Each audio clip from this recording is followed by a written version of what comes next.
How would you like to create a little extra cash in your pocket while having some fun?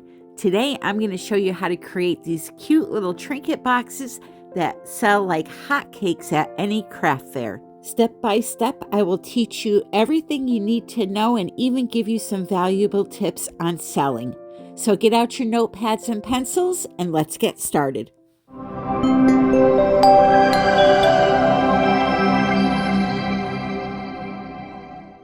Hello, my friends. Welcome back to another video.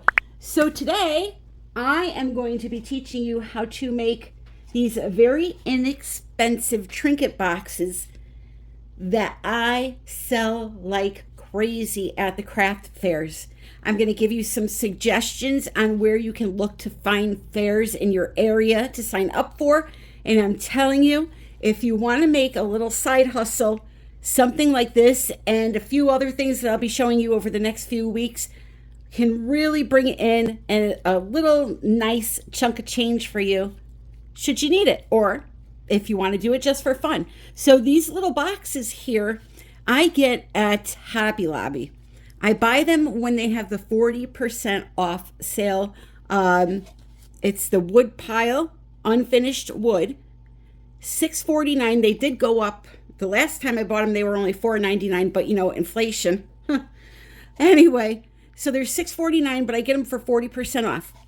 All I do to these things, and people love them like crazy, I don't finish the bottom because I like the way that the raw wood looks, especially with the top. When the top's done, there's so much color in it, it just makes the eye attracted to that, and you don't get distracted by a varnish. But if you want to varnish, you can do so. The bottom part. All I do is this. I tape off the bottom of these, prop them up on a little cup. I do a little bit of fluid art on top, which I'm going to show you step by step today, how I mix the paint, everything. I'll go over everything. Once it's dry, I put a little bit of resin over the top. It doesn't take much, only an ounce. And that's it. They're gorgeous in the end, and people love them, especially at things like craft fairs. When you're doing something like acrylic pouring or crafts in general, you don't want to try to go to your church craft fair and sell a $200 painting. So you need ideas for little things that people can buy that aren't going to break their banks. Now, I sell mine for $30 a piece. People seem fine with that. You can charge less as long as you make your money back plus some.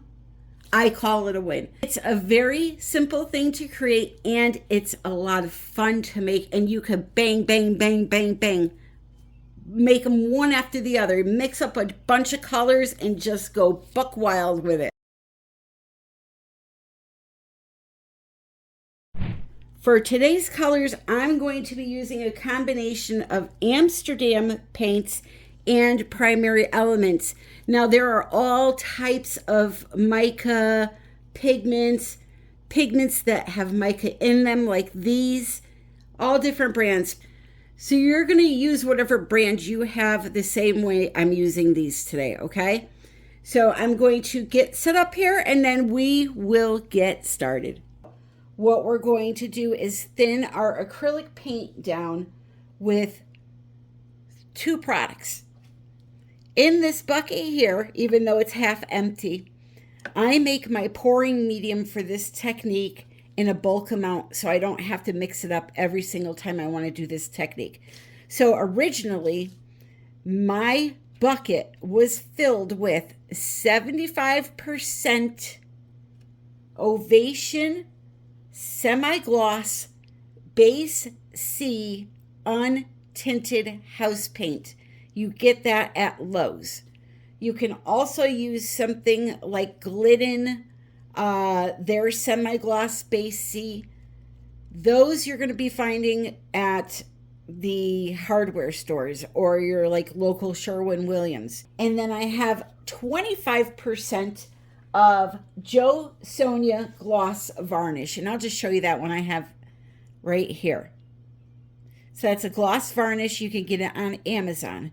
You can also order it through art supply companies. Just do a general search, and I will try to remember to put a link in the description for this should you need it.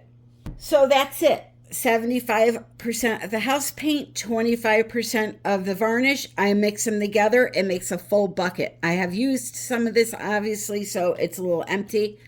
But that's my pouring medium.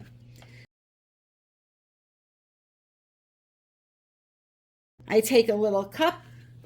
I pour a little bit of this in there. How much? It doesn't really matter. If I pour that much in, that's how much of one color I'm going to make. If I pour it in almost to the top, I'm going to make double that amount of that color. So this here doesn't matter how much you put in for a pigment. And that is because pigments do not have any body to them. They're just a fluffy powder. Had that been a tube paint, it would have been different, and I will show you that next. So here is a beautiful color called Black Orchid. What I do is I put some of this into the cup. Just move this here so you can see. Again, no measured amount. I just put some in there. Give it a mix. If it's not dark enough, then I will add a little bit more. Okay?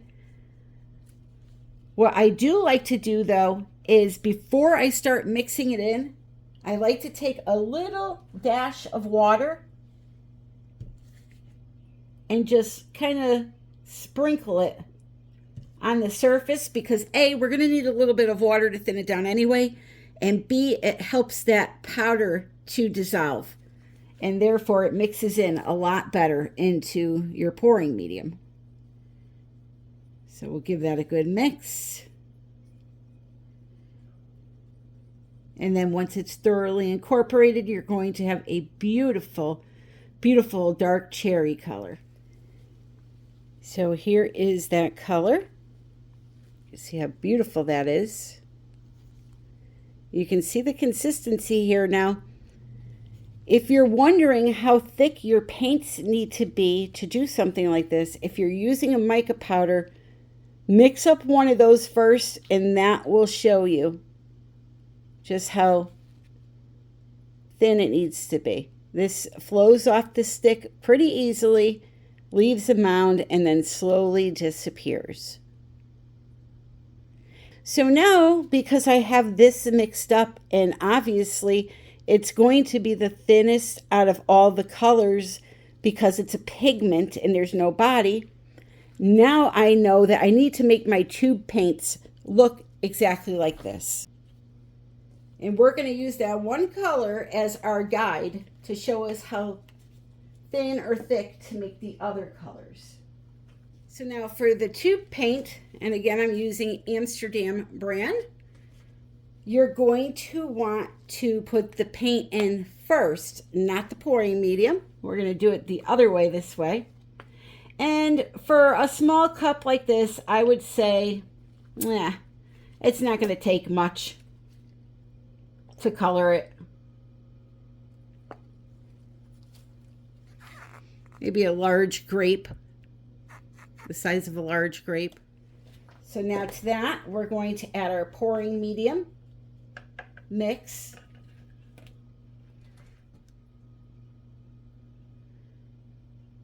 And again, I like to leave some room for mixing and water, so I'll fill them about half of the way.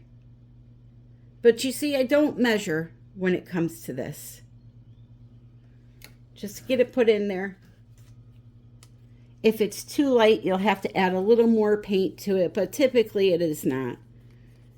If you do what I just did. See, that's plenty of color. But now this one is going to be much thicker than that first pigment I mixed up. So what I will do is I'll add water to it until it gets to that same consistency as the pigment.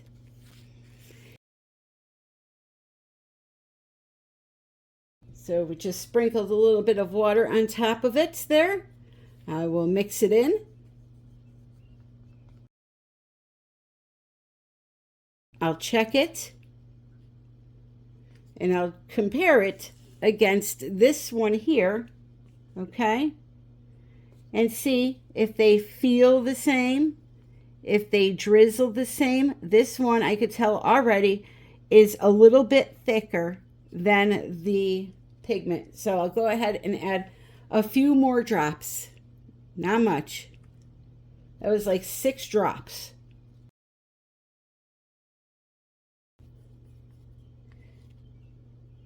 Okay, so that's much better. I could tell that's very, very close to this pigment that I've mixed up. So now that's the first component, mixing up your colors for this technique. The second component of this technique is your pillow paint, the paint that you're going to put down first. So this is just some black wall paint, again from Lowe's. And it's a semi-gloss. Do you see the theme there? Semi-gloss base for my pouring medium, semi-gloss base for my pillow paint. You want to use all the same version of sheen when it comes to these house paints. So this is a semi-gloss black wall paint from Lowe's. And it's super thick, way thicker than my colors. So to thin this down, I'm going to go ahead and just add water. I'm not going to use my pouring medium or anything like that. We don't need that for this one. This one already has its own pouring medium in it because it's essentially this that they tinted with black colorant. All right.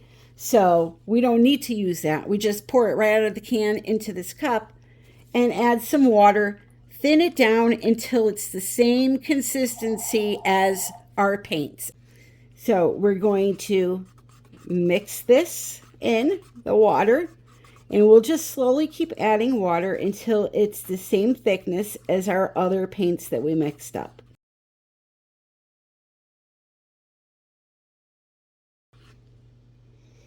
Okay, now it's perfect. It is flowing off the stick the same way as my colors are. It feels the same when I push the stick through it. It's light and fluffy, okay? So that's the second component. The last component to this technique is making a cell activator. Now to do that, we're gonna use some Australian Floetrol. This stuff is like liquid gold when it comes to creating the lacing and cells in this technique. You can use regular American Floetrol, although I don't feel it has the same look, but you can definitely do that in place of this if you don't want to spend the money on this. So give it a good shake. And now this one is different from the other two because with this one, you do not use any water at all. You're going to continue to add this Australian Floetrol to your black acrylic paint or white acrylic paint, whatever color you choose to make a cell activator out of. You're going to just continue to add the Australian Floetrol to it until it reaches the same consistency as the pillow paint and the colors. So I like this brand of paint, Golden's Carbon Black. For me, it's always worked the best. A lot of people do use Amsterdam brand Lamp Black, but again, you can use any color. And Amsterdam brand is the best for cell activators as far as I'm concerned. Other than this one black, all their colors work great for cell activator. So what you want to do here is just put in some black paint. How much? There's no measured amount. If you put a little bit in, you're going to make a little cell activator out of it. If you put a lot in, you're going to make a whole lot out of it. All right, so we start off slow because you don't want it to clump. I add a small amount just like that each time until it starts to get a little bit thinner. So you see that? You see that clumping? So if you added a whole bunch in there, you would have one hot mess right now. So what I do is just add a little bit at a time until it starts to get thinner, and then I'll add a bit more each time.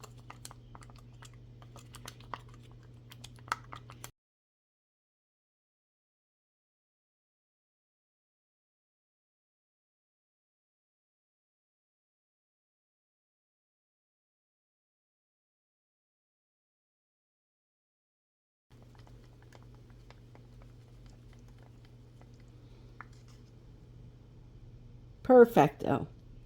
So let me put my flash on to see if it helps.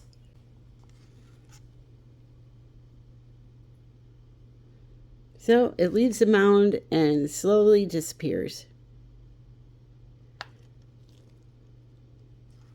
All right, so that is how we mix the colors for this technique. Now, let me tell you this. This is very important, extremely important. You do not need to use this recipe to do what I'm about to do. I just feel it looks the best. You can literally take some acrylic paint and thin it down with some pouring medium or some Floetrol, regular Floetrol, American, and do a ring pour on the lid or whatever it may be. It does not need to be this, okay? The one recipe I would recommend to never use when working on wood is paint and water only, because there's too much water that you have used to thin down the paints, and wood warps when you use water on it. So I would stay away from paint and water only, but everything else, even pre-mixed pouring paints, are a go.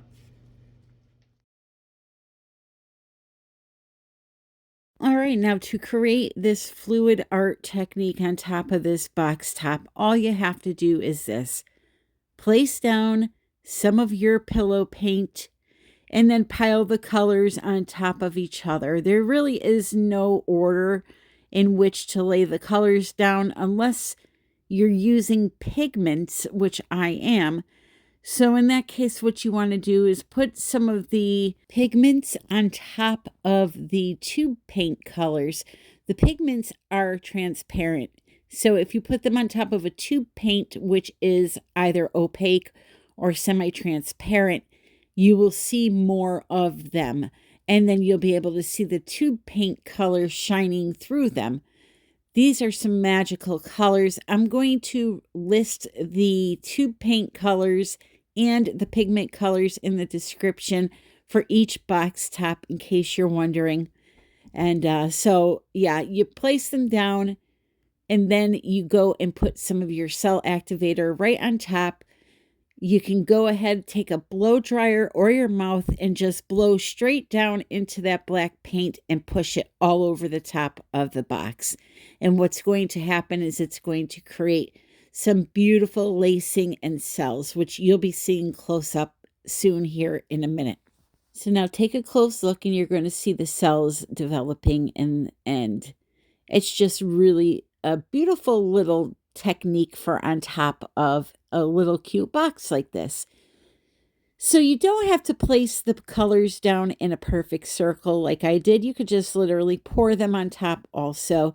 And then on the next box after this, you're going to see I just kind of make a line of colors. So again, you can use any recipe, any technique. You can use mixed media, texture art, resin art, whatever you want to do to design these box tops. They will be a huge hit at your local craft fairs. Which, speaking of, to locate craft fairs in your area, a great place to search is on either Facebook or on Google itself. On Facebook, you can just go on there and type in your town name and then craft fairs coming up. Or on Google, the same thing. I live in Connecticut. I would type in upcoming craft fairs in Connecticut 2024, and I would get a list of them. And basically all you have to do is find where the application is on the website and or on the Facebook listing and apply. Usually it's through an email or direct message on Facebook. It's usually typically for the smaller ones, $10 to $50 a table. And all you got to do is sell 2 of these boxes and you make back your money. And again, I cannot tell you, I sold so many of these. I would say at least 175 I sold last year. And now I'm getting ready to do a few fairs this year. So definitely explore it. It's a great way to make a little side income. And we can all use that in these hard times. Trust me. Another thing you can do is do this technique on some type of a silicone mat and use the drip off to create a skin in which you can create jewelry with. Now, I did do one of these videos in the past, but I think I'll do another one just to refresh everyone. So the skin I'm making here, you will see in an upcoming video, maybe next week, and we'll make some jewelry out of it because that also sells well at the craft fairs. So don't waste that drip off. Turn that into cash as well. So we're almost finished here. I'm going to give you a close-up of this skin so you can see just how pretty the shimmery colors are in this painting, or skin making, I should say. And coming up next, I'm going to show you how to finish off these boxes and give you a close-up of the finished results. Also, I want to put this out there. I'm toying with the idea of having a Connecticut class in August, possibly the beginning of September. So if you are interested in learning these techniques, please send me an email, artbytammy@yahoo.com. So here's what they look like. We're going to let them dry, and then I'll be back to finish them off.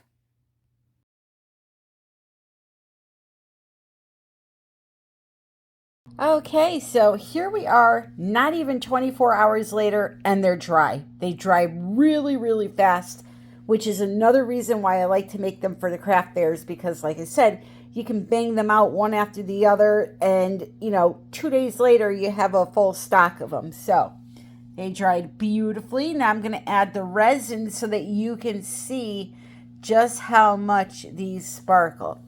So for that, I'm going to use KS Liquid Art Ultra UV resin. I'm going to use 1 ounce per box top. And then once that's dry, I'm going to put a little cushion on the bottom of the box. I'll show you all of this, and then they'll be ready.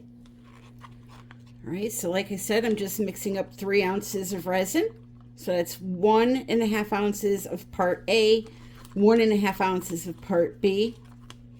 And then I'm just going to put it on the top and cover them and let them cure overnight.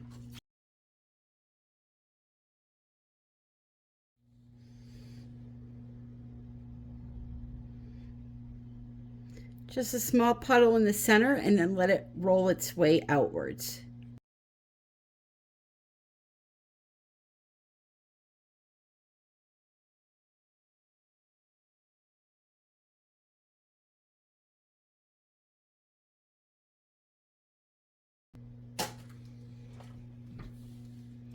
Let's make sure they're not touching, because then they'll cure together. We don't want that. So just go around the edge with your fingers. Make sure it's coated on the top. Pick it up, tilt it around a little bit if you have to.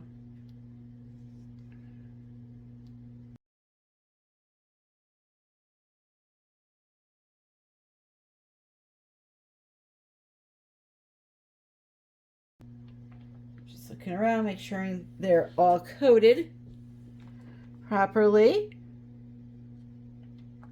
And then you're going to pop the bubbles. Wait 5 minutes. Pop the bubbles again. And then put them somewhere where they're covered. While we are waiting for those to dry, let's finish the bottom. So flip over the bottom, take some strong glue. I like this E6000 glue. Get a cork bottom. I get these also at Hobby Lobby. I believe they're $3.99 for a 6-pack. Put the glue about 1/8 of an inch from the edge and then some on the inside. And then press it down on the bottom, and that's it. The reason you want the glue about 1/8 of an inch from the edge is because once you press it down on the bottom, the glue is going to push outwards, and you don't want to see glue around the edge of the cork bottom. So about 1/8 of an inch is good. Slap it on there, press it down good, and let it dry 24 hours. Now back to that skin that I made, which I will be using in next week's video to show you how to make even more things that you can sell at a craft fair. This came out beautiful on the silicone mat. Now you're going to see here 2 spots. It wasn't dry yet. If I had let it sit for another 2 hours, it would have been dry. but I was impatient, so it kind of ripped there in the middle, but that's fine. So this had sat as long as the box tops did, just under 24 hours, but it was thick in that one spot, or else it would have all been dry too. But look at this beautiful skin. You can make so many things out of this. And I'm going to link a video in the description that shows you exactly some very cool things that I made with a skin like this. Now for the final results. Here they are. Look how pretty these are. I'm telling you, people see this kind of thing at a craft fair or a church fair, wherever it may be, and they love it. It's something little that they can carry around with them if they see it right away and have more shopping to do. It's not like a big, huge painting.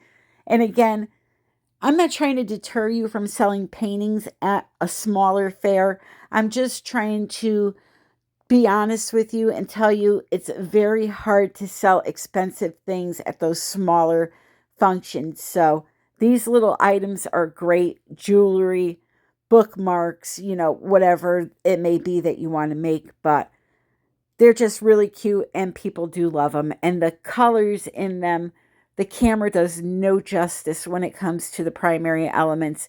They're shimmering violet and blue and sparkle, and they're just really beautiful if you ask me.